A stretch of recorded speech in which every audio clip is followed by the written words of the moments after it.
Hi, I'm Bill Bradley. Join me for a recent excerpt of American Voices.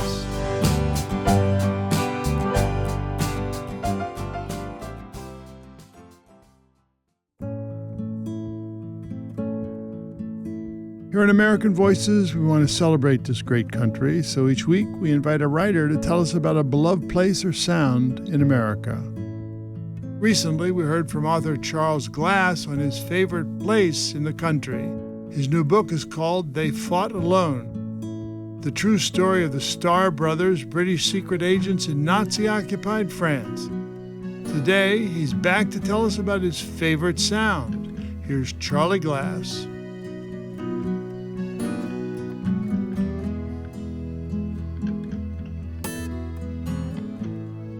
I'm Charles Glass, and my favorite sound in America is the noise that I hear from a schoolyard, any schoolyard.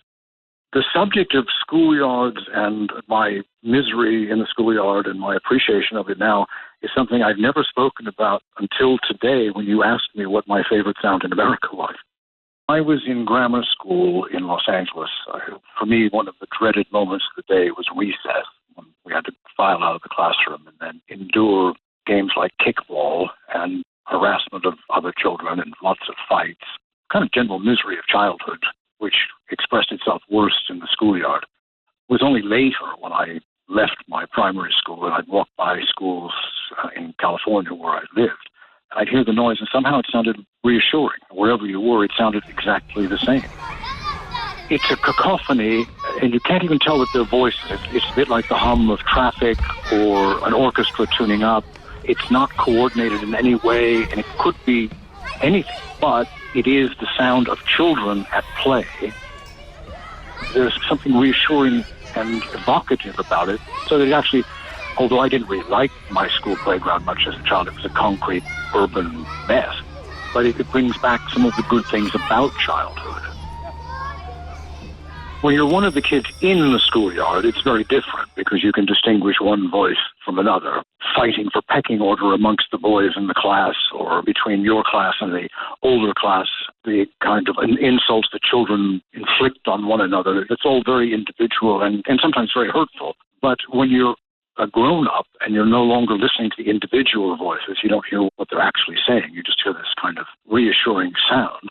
It's completely different. You're divorced from any of the problems of it. You hear in its multitude the musical goodness of it.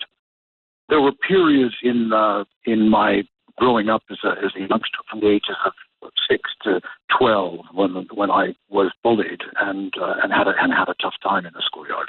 I used to like it when it rained and we couldn't go out to recess, and they had to play word games, spelling games, and so forth, which I did enjoy inside the classroom.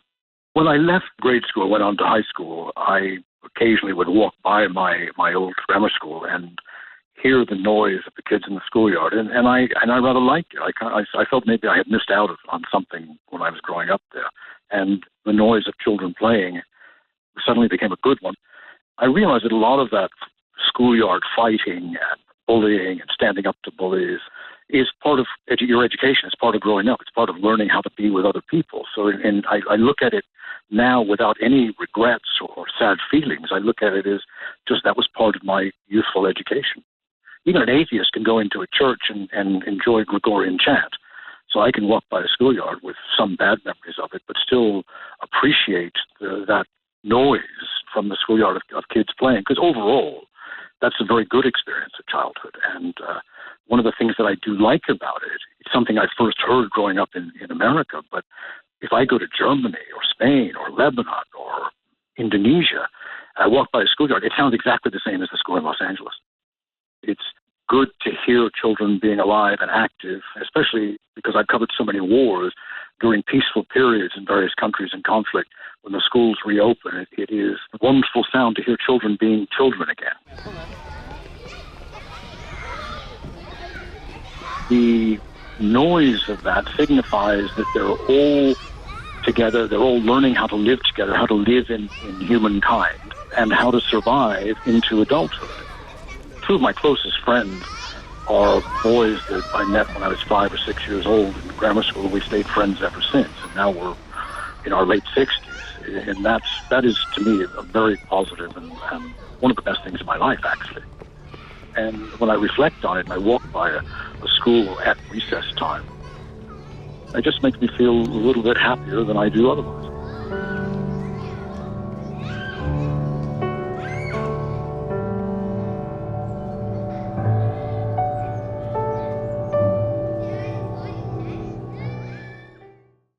Here on my YouTube channel. For more interviews celebrating the goodness and creativity of the American people, click the subscribe button below.